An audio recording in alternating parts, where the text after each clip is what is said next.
Salut tout le monde, nous avons un corrigé des tests précédents. Précisément, les tests d'hier. Alors, la première question était de repérer si la phrase était une relative infinitive, ou bien une relative déterminative, ou bien une relative explicative.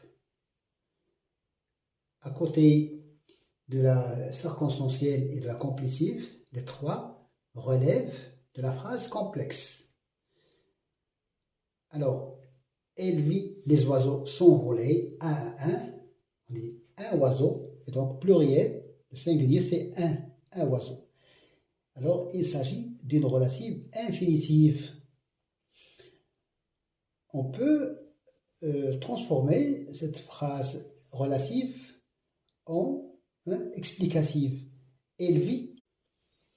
Deuxième question, la question était de compléter par s'est retiré, se retirer, ou bien s'est retiré avec un seul E accent. Alors la réponse est elle s'est retirée de la compétition. Troisième et dernière question, les navires géants ont été équipés de moteurs diesel. Alors la question était de répondre si cette phrase relève de la voix active ou bien de la voix passive. Alors on voit bien déjà par la présence de l'adjectif, qui était d'ailleurs notre leçon d'aujourd'hui. Alors géant, c'est un adjectif,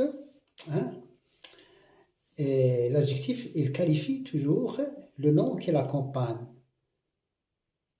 Et ici nous avons il est remplacé, l'adjectif par, il joue le même rôle que le participe présent. Ici, il s'agit d'un participe présent, mais qui a pour rôle d'adjectif.